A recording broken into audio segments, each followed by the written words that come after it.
नमस्कार। आज हम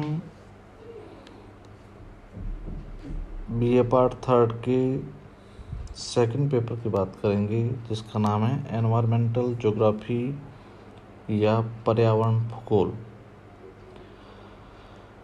पर्यावरण भूगोल को भी या एनवायरमेंटल ज्योग्राफी को भी 5 यूनिट में बांटा गया है या डिवाइड किया गया है, जिसमें 5 यूनिट हैं आपकी, जिसमें आपको अलग अलग यूनिट के हिसाब से पढ़ाई करनी है। जैसे यूनिट नंबर फर्स्ट की बात करें, जिसमें सबसे पहले किसी भी सब्जेक्ट का या पेपर का परिचय करवाया जाता है, उसका क्या डेफिनेशन है या क्या उसका स्कोप है, ये या वो दूसरे सब्जेक्ट के साथ में उसका क्या संबंध है, इसके बारे में अध्ययन। अब जो दूसरा पेपर है, इसका नाम है पर्यावरण भूगोल। अब पर्यावरण भूगोल में जो आपकी फर्स्ट यूनिट का नाम, जिसमें आपकी definition and scope of environmental geography,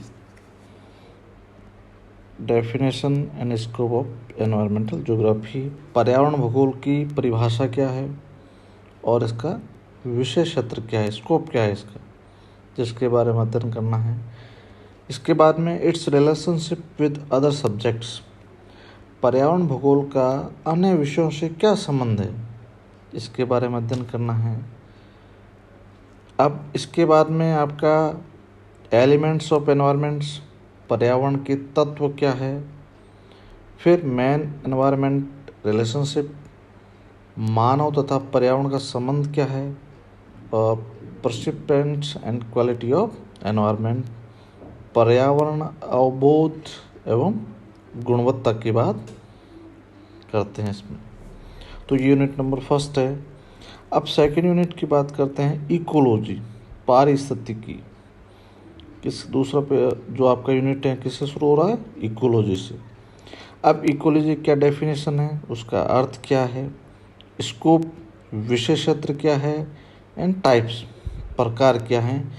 पारिस्थितिकी का अर्थ, विषय क्षेत्र एवं प्रकार।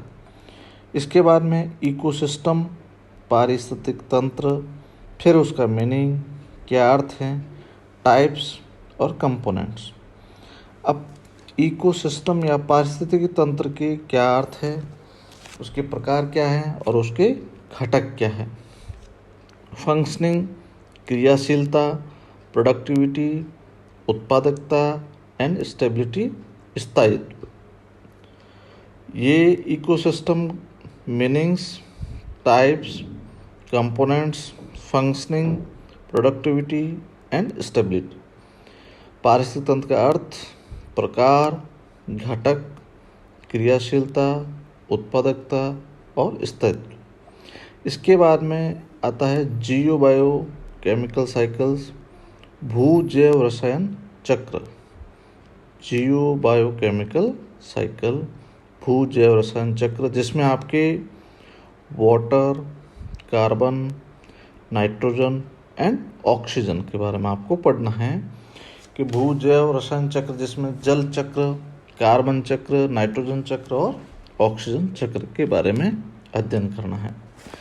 अब तीसरा यूनिट है एनवायरमेंट्स प्रॉब्लम्स, पर्यावरणीय समस्याएं या पर्यावरण की क्या समस्या है, कॉजेज, उनके कारण क्या है, पर्यावरण समस्याओं का कारण क्या है, जिसमें आपके जैसे पॉपुलेशन इंक्रीज, जनसंख्या वृद्धि, अर्बनाइजेशन, नगरीकरण, इंडस्ट्रियलाइजेशन, औद्योगिकरण, ट्रांसपोर्टेशन, परिवहन, पेस्टिसाइड्स, कीटनाशक एंड वॉर्स, युद्ध।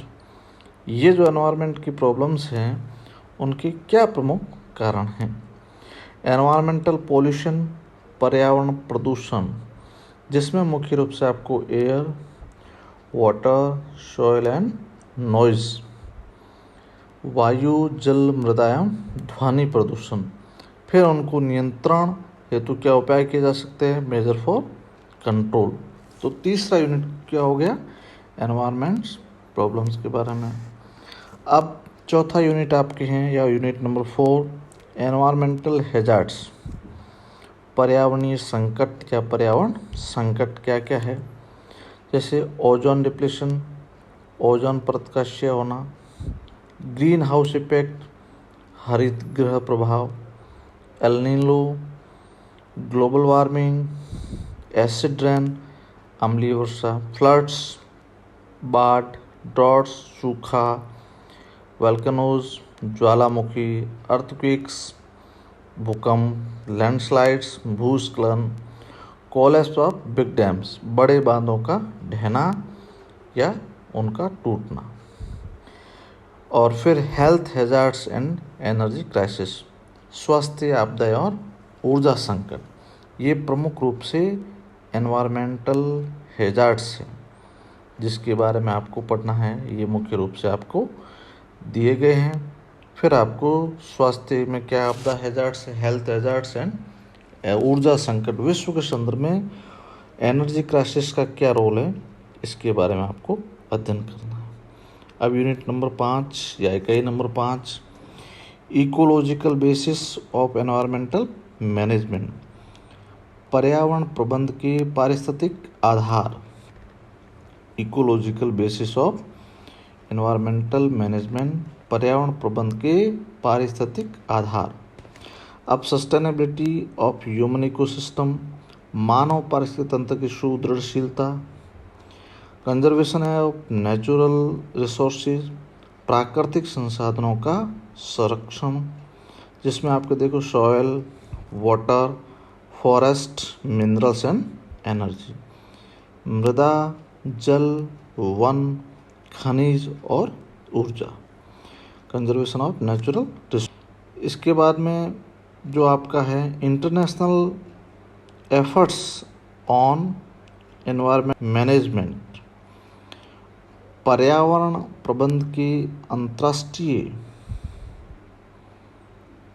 राष्ट्रीय एवं अंतर्राष्ट्रीय प्रयास, जैसे national and international efforts on environmental management, पर्यावरण प्रबंध के, जो आपके पर्यावरण प्रबंध के क्या प्रयास हो सकते, राष्ट्रीय और अंतर्राष्ट्रीय। और लास्ट में आपका एनवायरमेंटल एजुकेशन, एनवायरमेंटल एजुकेशन के बारे में आपको विस्तार से पढ़ना है। धन्यवाद।